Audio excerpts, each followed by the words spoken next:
Hello traders, this is Bhuvaneshwaran.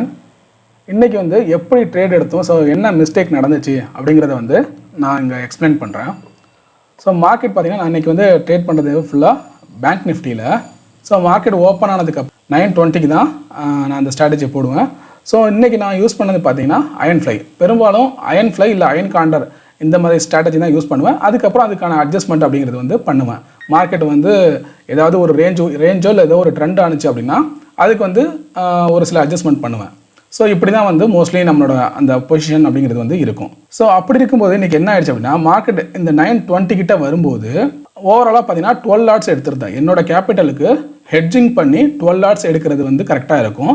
So அப்போ நான் என்ன எடுத்தேன் அப்படின்னா 44,600 இதோட கால் ஆப்ஷன், அதாவது மார்க்கெட் 44,600க்கு கீழே தான் வரும் அப்படிங்கிற மாதிரி நான் எடுத்திருந்தேன். ஏன் அப்படின்னா மார்க்கெட் 44,700 கிட்ட ட்ரேட் ஆகும்போது ஏன் 600 எடுத்தீங்க அப்படின்னா அதிகமான ப்ரீமியமை கேட்ச் பண்ணுறது தான் என்னோட ஸ்ட்ராட்டஜியாக இருக்கும். 44,700 கிட்ட இருக்கும்போது 44,600 கால் ஆப்ஷனை நீங்கள் செல் பண்ணுறீங்க அப்படிங்கிறப்ப உங்களுக்கு நிறைய ப்ரீமியம் இருக்கும். அதே போல் மார்க்கெட்டோட டைரக்ஷனை நீங்கள் தெரிஞ்சு வச்சுருக்கணும். மார்க்கெட் எந்த ரேஞ்சில் இருக்குது அப்படின்னு எல்லாமே தெரிஞ்சுக்கிட்டு அதுக்கப்புறம் இந்த மாதிரி ப்ரீமியம் அதிகமாக கேட்ச் பண்ணுறதுக்கு நீங்கள் ட்ரை பண்ணலாம். ஸோ நான் என்ன பண்ணிட்டேன் அப்படின்னா 44,600 காலும் அதே போல் 44,500 புட்டு, அதாவது மார்க்கெட் இந்த ரேஞ்சுக்கு மேலே எங்கேயோ மேலேயோ இல்லை கீழே தான் போக போகுது. அப்படி இருக்கும்போது ஒரு லெக்கை நான் க்ளோஸ் பண்ணிவிட்டு இன்னொரு லெக்கை நான் கண்டினியூ பண்ணுவேன். ஸோ இது ஒரு விதமான ஸ்ட்ராட்டஜி இருக்குது, அதை தான் நான் ஃபாலோ பண்ணிகிட்டு இருக்கேன். அப்படி எடுக்கும்போது என்ன ஆயிடுச்சு அப்படின்னா இந்த இடத்துல 44,600 காலு அதே போல் 44,500 புட்டு ரெண்டுத்தையும் எடுத்துகிட்டு அதுக்கான ஹெட்ஜிங்கும் 2 லெவல்ஸை எடுத்துகிட்டு அதை என்டர் பண்ணும்போது என்ன ஆயிடுச்சு அப்படின்னா 44,600 கால் இருக்குது பார்த்தீங்களா, இந்த இடத்துல எடுத்தது அது செல்லிங்க்கு பதிலாக பையிங் விழுந்துருச்சு. ஸோ இந்த ஆர்டரில் இருக்குது பார்த்தீங்களா 44,600 காலும் 44,500 புட்டு, இது ரெண்டுத்தையும் தான் ஃபஸ்ட்டு நான் எடுத்திருந்தேன். ஸோ இதில் என்ன ஆயிடுச்சு அப்படின்னா இந்த 44,600 கால் இருக்கு இல்லையா, இதை நம்ம பிராக்கெட் ஆர்டர் மாதிரி தான் எடுப்போம். அப்படி எடுக்கும்போது என்னாச்சு அப்படின்னா இந்த இடத்துல நான் அந்த பையிங்கை செல்லாக மாற்றலை. இது செல்லில் இருந்திருக்கு, அதே போல் இது பையில் ஹெட்ஜிங்கும் 2 பையில் இருந்துச்சு. அப்போது அதே சமயம் என்ன ஆயிடுச்சு அப்படின்னா என்டர் பண்ணும்போது எல்லாத்துக்கும் 12 போடும்போது இது ரெண்டுத்துக்குமே 122 விழுந்துருச்சு. ஸோ அந்த இடத்துல என்னாச்சு அப்படின்னா இந்த புட் ஆப்ஷன் எனக்கு எக்ஸிக்யூட் ஆகலை. ஏன்னா இது செல்லு 122 லாட் செல் பண்ணணும் அப்படின்னா அதுக்கு உங்களுக்கு பெரிய கேபிட்டல் உங்களுக்கு தேவைப்படும். ஹெட்ஜ் பண்ணாலுமே உங்களுக்கு ரொம்ப பெரிய கேபிட்டல் தேவைப்படும். அதனால் இந்த செல் ஆர்டர் உங்களுக்கு விழுவலை. மற்ற 3 பை ஆர்டரும் விழுந்துருச்சு. மற்ற 2 ஆர்டரும் பார்த்தீங்கன்னா 12 லாட்ஸ்லையும் இது 122 லாட்ஸ்லையும் இந்த கால் ஆப்ஷன் விழுந்துருச்சு. அதாவது ஏஞ்சல் ஒன்ல நான் ட்ரேட் பண்ணிக்கிட்டு இருக்கேன். இந்த பேஸ்கெட் ஆர்டரில் என்ன ஒரு ப்ராப்ளம் அப்படின்னு பார்த்தீங்கன்னா அதாவது ஒரு ஆர்டருக்கான அந்த கேபிட்டல் இல்லை அப்படின்னா ஆர்டர் ஃபுல்லாக எக்ஸிக்யூட் ஆகாமல் இருக்காது. எந்த ஆர்டருக்கெல்லாம் கேபிட்டல் இருக்கோ அது ஃபுல்லாக எக்ஸிக்யூட் ஆகிடும். ஸோ இது மற்ற ப்ரோக்கரேஜில் எப்படி இருக்குன்னு தெரியல.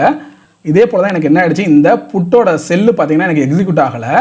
இந்த காலோட செல்லுக்கு பதிலாக இந்த காலோட பை எனக்கு எக்ஸிக்யூட் ஆகிடுச்சு.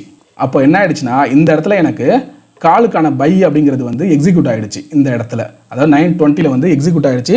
2 அந்த ஹெட்ஜ் பண்ண பார்த்தீங்களா பெருசு, அதாவது தள்ளி வச்சு ஹெட்ஜ் பண்ணல, அதுவும் எக்ஸிக்யூட் ஆகிடுச்சு. ஆனால் புட்டோட செல்லு எனக்கு எக்ஸிக்யூட் ஆகலை. ஏன்னா அதுக்கு கேபிட்டல் கிடையாது. அதுக்கு 122 விழுந்துருச்சு இல்லையா, அதுக்கு நான் கவனிக்காமல் போட்டேன். ரெண்டுத்துக்கும் அந்த ஃபஸ்ட்டு எடுத்த 2 செல்லிங்கு பார்த்தீங்கன்னா 122 லாட்ஸ் அப்படிங்கிற மாதிரி போட்டேன் 12 லாட்ஸ்க்கு போகிறதுக்கு. ஆனால் ஹெட்ஜிங்க்கு கரெக்டாக போட்டிருக்கேன். நான் எப்படி அதை மறந்தேன்னு தெரியல. கொஞ்சம் ஸ்பீடாக போடும்போது அந்த பேஸ்கெட் ஆர்டரில் அது மாதிரி விழுந்துருச்சு. ஸோ ஆஃப்டர் அதுக்கப்புறம் என்ன ஆயிடுச்சு அப்படின்னா ஸோ இந்த இதில் பாருங்கள் இது 44,600 காலு இந்த இடத்துல இதான் 9:20 வச்சுக்கோங்களேன். ஸோ இதுதான் பார்த்தீங்கன்னா அந்த 9:20க்கு என்ட்ரி ஆனது. அதாவது எனக்கு இப்போ இதோட ஹை 148 கிட்ட இருக்குது. எனக்கு இது எக்ஸிக்யூட் ஆகிட்டு பார்த்தீங்கன்னா 147 கிட்ட இது எக்ஸிக்யூட் ஆகிடுச்சு. 147லேருந்து 123 வரைக்கும் போயிடுச்சு மார்க்கெட்டு.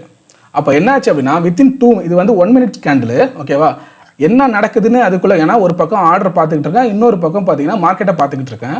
அப்படி இருக்கும்போது மார்க்கெட் ஒரு டைரக்ஷனில் போகுது. ஆனால் ஆர்டர் எக்ஸிக்யூட் ஆனதை நான் பார்க்கல. ஆர்டரை போட்டுட்டு டக்குன்னு நான் சேட்டை மாற்றிட்டேன். ஏன்னா ஒரே லேப்டாப்பில் தான் நான் ட்ரேட் பண்ணிக்கிட்டு இருக்கேன் அதனால். ஸோ அப்படி இருக்கும்போது என்ன ஆச்சு அப்படின்னா நான் சேட்டை பார்த்துக்கிட்டு இருக்கேன், மார்க்கெட் நார்மலாக மூவ் ஆகிட்டு இருக்கு. ஸோ சைட் பை சைடு டேப்பை சேஞ்ச் பண்ணி ஆர்டரை பார்க்கும்போது ஆர்டர் பார்த்தீங்கன்னா இது லாஸ் அதிகமாகிட்டு இருக்கு. 10, 15, 20, 23 இப்படின்னு போயிட்டே இருக்குது. எதுக்கு நமக்கு இவ்வளோ தூரம் லாஸ் காமிக்குது அப்படின்னு நம்ம செக் பண்ணி பார்க்குறப்ப தான் இது மாதிரி ஒரு ஆர்டர் ரிஜெக்ட் ஆகிருக்கு, 3 ஆர்டர் மட்டும் எக்ஸிக்யூட் ஆகிருக்கு. ஸோ அது என்ன நடக்குது ரியலைஸ் பண்ணுறதுக்குள்ளே பார்த்தீங்கன்னா ஒரு 2 நிமிஷம் ஆகிடுச்சு. சரி இதை ஏதாச்சும் அட்ஜஸ்ட்மெண்ட் பண்ணலாமா இல்லை வேறு ஏதாவது வழி இருக்கா அப்படின்னு பார்க்குறதுக்குள்ளே மார்க்கெட் ரொம்ப மூவ் ஆனதுனால உங்களுக்கு கிட்டத்தட்ட 40,000க்கு மேலே லாஸ் காமிச்சுன்னா என்ன ஆகும்?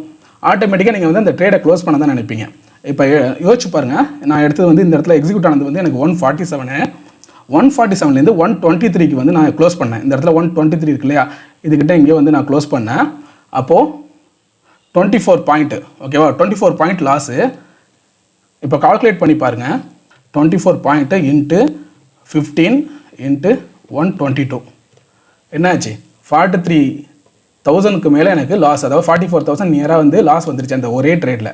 ஸோ ஆப்ஷன் செல்லிங் நம்ம பண்ணுறோம், ப்ராப்பராக ஒரு ஸ்ட்ராட்டஜி போட்டு பண்ணிகிட்டு இருக்கோம். அப்படிங்கிறப்போ இந்த ஒரு மாதமாக எனக்கு மேக்ஸிமம் பார்த்தீங்கன்னா என்னோடய லாஸ் வந்து 5,000க்கு மேலே காமிக்காது. ஏன்னா அந்த மாதிரி தான் நம்ம ஸ்ட்ராட்டஜியை வந்து பில்ட் பண்ணி நான் ட்ரை பண்ணிக்கிட்டு இருக்கேன்.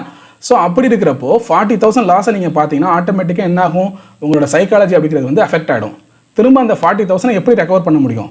கண்டிப்பாக வந்து திரும்ப அந்த ஸ்ட்ராட்டஜி போட்டிங்கன்னா 40,000 வந்து ரெக்கவர் பண்ணவே முடியாது. ஏன்னா சேஃபஸ்ட் வேலை நம்ம ஸ்ட்ராட்டஜி ஒன்று டெப்ளாய் பண்ணுறோம். அப்படிங்கிறப்போ அதில் மேக்ஸிமம் பார்த்தீங்கன்னா உங்களுக்கு ஒரு மேக்ஸிமம் 2 to 3% வந்து ரொம்ப ரேரு. அப்படி இருக்கிறப்போ நம்ம எப்படி நம்ம 40,000 ரெக்கவர் பண்ண முடியும் அப்படின்னு சொல்லிட்டு இந்த இடத்துல ட்ரேடை க்ளோஸ் பண்ணிவிட்டு அதுக்கப்புறம் ஆட்டோமேட்டிக்காக மைண்டு என்ன ஆயிடுச்சு அப்படின்னா ஆப்ஷன் பையிங் பண்ணால் ஓரளவு மார்க்கெட்டை வந்து அதாவது லாஸை வந்து ரெக்கவர் பண்ணலாம் அப்படிங்கிற மாதிரி ஒரு ஐடியா வந்து வந்துடுச்சு. அப்போது ஆட்டோமேட்டிக்காக என்ன ஆயிடுச்சு, சைக்காலஜி வந்து அஃபெக்ட் பண்ணி ட்ரேடிங் செட்டப் வந்து மாறிடுச்சு. ஸோ நெக்ஸ்ட் வந்து என்ன பண்ண அப்படின்னு பார்த்தீங்கன்னா மார்க்கெட்டை வந்து கொஞ்சம் நேரம் வெயிட் பண்ணேன். அதாவது என்ன நடந்துச்சு அப்படின்னு கொஞ்சம் யோசிச்சு சரி ஏதாவது ஸ்ட்ராட்டஜிஸ் பண்ணலாமா இல்லை வேறு ஏதாவது ஆப்ஷன்ஸ் பை பண்ணலாமா அப்படிங்கிறப்போ சரி ஆப்ஷன் பை பண்ணால் மட்டும் தான் இதை ரெக்கவர் பண்ண முடியும், கொஞ்சம் வெயிட் பண்ணலாம் அப்படின்னு பார்த்தேன். அதுக்கப்புறம் மார்க்கெட் வந்து கீழே போயிட்டு இந்த இடத்துல வந்து சப்போர்ட் எடுத்துச்சு. இது வந்து நான் 1 minute கேண்டில் வச்சுருக்கேன். ஸோ ஆல்ரெடி இந்த ரேஞ்சில் பார்த்தீங்கன்னா இதுக்கு முன்னாடி மார்க்கெட் வந்து சப்போர்ட் எடுத்திருக்கு. அப்படிங்கும்போது இந்த ஒரு நல்ல பாயிண்ட் ஏதாவது பிடிக்கலாம் அப்படின்னு சொல்லிட்டு வெயிட் பண்ணிக்கிட்டு இருந்தேன். மார்க்கெட் அதே போல் நல்லா இப்படி வந்து இது வந்து பிரேக் அவுட் கொடுத்துச்சு. அதாவது ஆல்ரெடி இந்த ஹை இருக்கு இல்லையா, இந்த இடம் இதுக்கு மேலே இந்த இடத்துல வந்து க்ளோஸ் ஆனிச்சு. அதாவது ஒரு டபுள் பாட்டம் மாதிரின்னு வச்சுக்கோங்களேன். இந்த இடத்துல ஃபார்ம் ஆகி மார்க்கெட் வந்து மேலே இங்கே வந்து க்ளோசிங் வச்சுது. ஸோ இந்த இடத்துல நான் என்ன பண்ணிட்டேன் அப்படின்னா இங்கே ஒரு கால் ஆப்ஷன் பை. ஸோ இந்த கேண்டில் வந்து ஸ்டாப் லாஸாக போட்டேன். நான் வந்து இதை வைக்காமல் இந்த கேண்டில் வந்து ஸ்டாப் லாஸ் போட்டேன். ஏன்னா ஆல்ரெடி இந்த ஹையை தாண்டி ஒரு நியூ ஹை வச்சிருக்கு. அப்படிங்கிறப்போ மார்க்கெட் இனிமேல் டைரக்ஷன் மேலே தான் போகும். ரெண்டாவது ஸ்டாப் லாஸ் வச்சா இந்த கேண்டில் வைக்கிறதா இல்லை இந்த கேண்டில் வைக்கிறதான்னு தெரியாது, இவ்வளோ பெரிய ரிஸ்க் எடுக்க வேணாம். ஸோ இந்த கேண்டிலோட லோ வந்து ஸ்டாப் லாஸாக வைப்போம்னு சொல்லிட்டு ஒரு பை ஆர்டர் எடுத்தேன். ஸோ இது வந்து ஒரு ஸ்டாப் லாஸ் ஹிட்டு. ஸோ ஆட்டோமேட்டிக்காக என்ன ஆச்சு, ரெண்டாவது தடவையும் லாஸ் வந்துருச்சு. ஸோ இதுக்கப்புறம் எதுவுமே பண்ண வேணாம், அதுக்கு கொஞ்சம் பொறுமையாக வாட்ச் பண்ணிக்கிட்டு இருந்தேன். மார்க்கெட் திரும்ப இந்த இடத்துல ஒரு சப்போர்ட்டு, மேலே போயிட்டு திரும்ப ஒரு சப்போர்ட்டு, ரெண்டு இடத்துலையும் ஒரு சப்போர்ட் எடுத்திருக்கா, டபுள் பாட்டம் மாதிரி ஃபார்ம் ஆயிருக்கு. சரி ஆனால் வெயிட் பண்ணுவோம், ஏன்னா எங்கே வேணாலும் மார்க்கெட் வந்து திரும்பலாம் அப்படின்னு சொல்லிட்டு கொஞ்சம் வெயிட் பண்ணிக்கிட்டே இருந்தேன். அகைன் மார்க்கெட் மேலே போனது என்னாச்சுன்னா சரி எப்படி இது வந்து ரெசிஸ்டன்ஸாக இருக்கும், ஏன்னா ஆல்ரெடி இந்த இடத்துல ஸோ இது வந்து ரெசிஸ்டன்ஸ், மார்க்கெட் ஆல்ரெடி இந்த இடத்துல இதுக்கு மேலே க்ளோசிங் இல்லை, இதை வந்து நல்லா பிரேக் பண்ணிச்சு அப்படின்னா அதுக்கப்புறம் நம்ம வந்து ஒரு ட்ரேடில் என்ட்ரி போகலாம். அது மட்டும் இல்லாமல் இந்த இடத்துல பாருங்கள், இது வந்து ஒரு நல்ல புல்லிஷ் அந்த பேட்டர்ன் மாதிரி தெரியுது இல்லையா.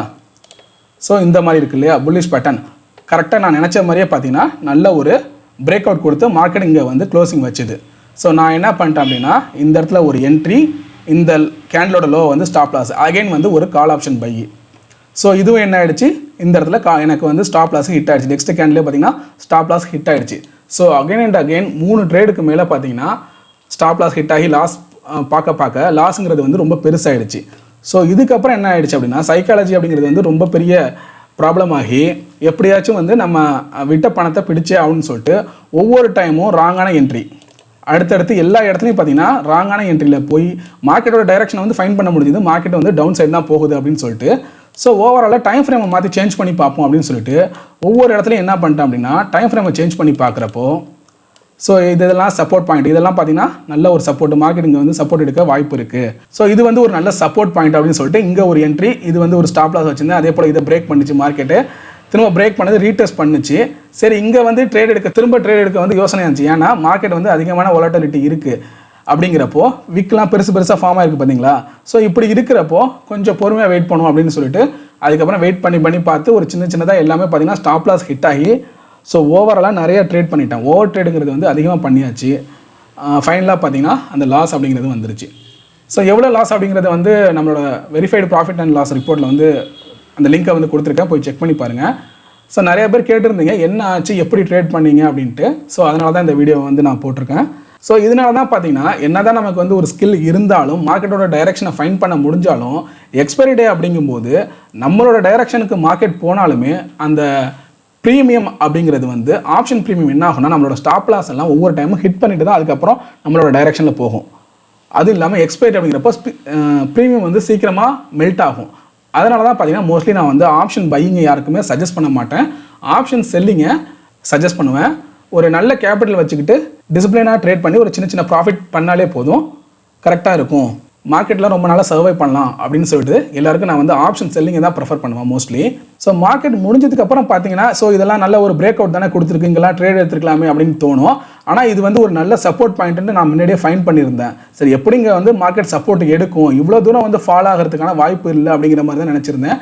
மார்க்கெட் நார்மலாக எனக்கு அந்த ஃபஸ்ட்டு ட்ரேட் கரெக்டாக விழுந்திருந்தாலுமே அட்ஜஸ்ட்மெண்ட் எப்போ பண்ணியிருப்பேன் அப்படின்னா இந்த 44,400 கிட்ட மார்க்கெட் வரும்போது திரும்ப ஒரு அட்ஜஸ்ட்மெண்ட் பண்ணியிருப்பேன். ஏன்னா இது வந்து ஒரு நல்ல சப்போர்ட் லெவல்னு எனக்கு வந்து ஒரு ஃபைன் பண்ணியிருந்தேன். அதே போல் மார்க்கெட் பார்த்தீங்கன்னா இங்கே டபுள் பாட்டம் ட்ரை பண்ணியிருக்கு, ஆனால் இதை வந்து ஸ்ட்ராங்காக பிரேக் பண்ணியிருக்கு. இங்கே ஒவ்வொரு முறையும் பார்த்தீங்கன்னா பெரிய அளவில் ரிஸ்க் வைக்க முடியாது இனிமேல். ஏன்னா கேபிட்டல் பெருசாக போட்டு நம்ம பழைய லாஸை வந்து ரெக்கவர் பண்ண ட்ரை பண்ணுறோம் அப்படிங்கிறப்போ சின்ன சின்னதாக தான் நம்மளால் ரிஸ்க் எடுக்க முடியும். அந்த மாதிரி ஸ்கேல்பிங்கில் 1 மினிட்ல வச்சு ட்ரேட் பண்ணுறப்ப என்ன ஆகுதுன்னா ஸ்டாப் லாஸ் எல்லாமே பார்த்தீங்கன்னா ஹிட் ஆகிடுச்சு. ஸோ இது 15 மினிட்ஸ் ஸ்கேனில் பார்க்குறப்ப இப்படி இருக்கும்.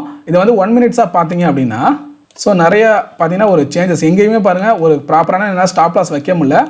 ஸோ எங்கே ட்ரேடு எப்படி எடுத்தாலுமே பார்த்தீங்கன்னா அந்த ஸ்டாப் லாஸை ஹிட் பண்ணிட்டு தான் போயிட்டு இருந்துச்சு மார்க்கெட். ஒவ்வொரு டைமும் பார்த்தீங்கன்னா இந்த லெவலை பிரேக் பண்ணும் இல்லை லோவை பிரேக் பண்ணும் அப்படிங்கிற மாதிரி நினச்சிட்டு இருக்கப்பெல்லாம் பார்த்தீங்கன்னா ஸோ ஸ்டாப் லாஸ் வந்து மேக்ஸிமம் ஹிட் ஆகிற மாதிரி தான் எனக்கு ஆயிடுச்சு.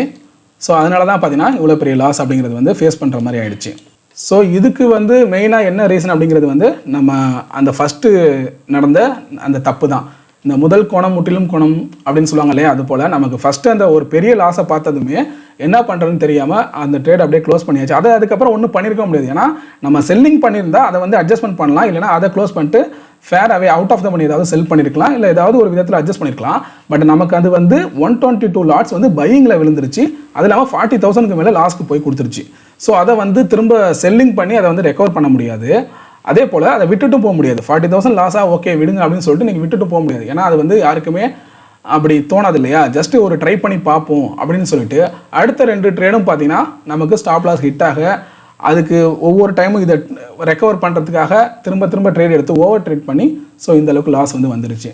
ஸோ உங்களுக்கு நான் என்ன சொல்ல வரேன் அப்படின்னா இதுதான், நீங்கள் ஆப்ஷன் செல்லிங் பண்ணுறீங்க அப்படிங்கிறப்போ ஒவ்வொரு டைமும் ட்ரேட் பண்ணுறப்போ அதாவது நீங்கள் ஆர்டர் போடுறப்போ பேஸ்கெட் ஆர்டர் போடுறீங்க அப்படிங்கிறப்போ கரெக்டான என்ட்ரியில் போடுறோமா, எக்ஸ்பைரி சரியாக இருக்கா. ஏன்னா நான் இதுக்கு முன்னாடி 2-3 தப்பு இது மாதிரி பண்ணியிருக்கேன். ஏன்னா எக்ஸ்பைரியை மாற்றிலாம் போட்டிருக்கேன். எக்ஸ்பைரி மாற்றி போட்டு ப்ரீமியம் பார்த்தீங்கன்னா டிஃபர் ஆகும். ரொம்ப ப்ரீமியம் வந்து அந்த ஸ்ட்ரைக் ப்ரைஸுக்கு உண்டான ப்ரீமியம் இல்லையே அப்படிங்கிற மாதிரி எனக்கு தோணும்.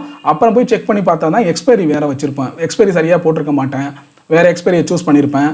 அதே போல் சம்டைம்ஸ் வந்து இந்த மாதிரி லாட்ஸில் எனக்கு ஒரு சில டைம் பார்த்தீங்கன்னா இப்போ என்னோட கேபிட்டல் இருக்குன்னா கிட்டத்தட்ட 90% ஆஃப் கேபிட்டலை யூஸ் பண்ணி ஒரு ட்ரேட் எடுக்கும்போது என்ன ஆகும், ஒரு சில நேரம் வந்து ஒரு ஆர்டர் மட்டும் மிஸ் ஆகிடும். இப்போ இன்றைக்கி நடந்த மாதிரி தான் ஒரு சில ஆர்டர் வந்து மிஸ் ஆகிடும், அதுவும் எனக்கு நடந்திருக்கு. ஆனால் அப்போ என்ன ஆகும்னா கரெக்டாக லாட்ஸ் வந்து கரெக்டாக இருந்திருக்கும், என்ன பொசிஷன் அதாவது பையிங்னா பையிங் செல்லிங்னா செல்லிங் அதெல்லாம் கரெக்டாக இருந்திருக்கும். இன்றைக்கி எல்லாமே பார்த்தீங்கன்னா தப்பாக போயிடுச்சு. அதாவது செல்லிங் பண்ணுற இடத்துல நான் என்ன பண்ணிட்டேன் வந்து பையிங் விழுந்துருச்சு, பையிங்கை வந்து நான் செல்லாக மாற்றாமல் அப்படியே விட்டுட்டேன். இன்னொரு பக்கம் 12 லாட்ஸ்க்கு பதிலாக 122 லாட்ஸ் அப்படிங்கிறத வந்து போட்டுட்டேன். ஸோ இது ரெண்டும் பார்த்தீங்கன்னா ஒரு பெரிய இந்த மாதிரியான ஒரு நிலைமைக்கு விட்டுடுச்சு. ஸோ பரவாயில்ல, நம்ம கண்டிப்பாக இதை வந்து ரெக்கவர் பண்ணிடலாம், அந்த நம்பிக்கை எனக்கு இருக்குது. ஸோ என்ன நடந்துச்சு அப்படிங்கிறதுக்காக தான் இந்த வீடியோ நான் உங்களுக்கு இப்போ போடுறேன். ஸோ நீங்கள் இந்த மாதிரி செல்லிங்கில் இருக்கீங்க, பேஸ்கெட் ஆர்டர் போடுறீங்க அப்படிங்கிறப்ப கொஞ்சம் கவனமாக அந்த ஆர்டரை முதல்ல என்ட்ரி பண்ணும்போது கரெக்டான அந்த கேபிட்டல் இருக்கா, அதாவது நமக்கு அப்ராக்சிமேட் நமக்கு ரெக்கார்ட் கேபிட்டல் என்ன, நம்மள்ட்ட இருக்கிற கேபிட்டல் என்னன்னு கேட்கும். ஸோ அது வந்து கரெக்டாக இருக்கான்னு பார்த்துக்கோங்க. அதே போல் ஆர்டர் நீங்கள் கொடுத்ததுக்கப்புறம் என்ட்ரி கொடுத்ததுக்கப்புறம் எல்லா ஆர்டருமே இப்போ 4 ஆர்டர் கொடுக்குறீங்க அப்படின்னா 4 ஆர்டரும் கரெக்டாக வந்து எக்ஸிக்யூட் ஆகிடுச்சா அப்படிங்கிறத செக் பண்ணிக்கோங்க. ஏன்னா அந்த மாதிரி பேஸ்கெட் ஆர்டர் போடும்போது 3 ஆர்டர் கூட விழும், ஒரு ஆர்டர் விழாமல் கூட போகிறதுக்கான வாய்ப்பு நிறைய இருக்குது. எனக்கே அது 2-3 டைம் வந்து நடந்திருக்கு. ஸோ இப்படி இருக்கும்போது எல்லாத்தையும் செக் பண்ணிவிட்டு கரெக்டாக வந்து எக்ஸிக்யூட் பண்ணுங்கள். ஸோ இந்த வீடியோ உங்களுக்கு பிடிச்சிருந்தா லைக் பண்ணுங்கள், உங்கள் ஃப்ரெண்ட்ஸ்க்கும் ஷேர் பண்ணுங்கள். உங்களுக்கு ஏதாவது சந்தேகம் இருந்தால் கமெண்ட் பண்ணுங்கள், மறக்காமல் சப்ஸ்கிரைப் பண்ணுங்கள். தேங்க்யூ.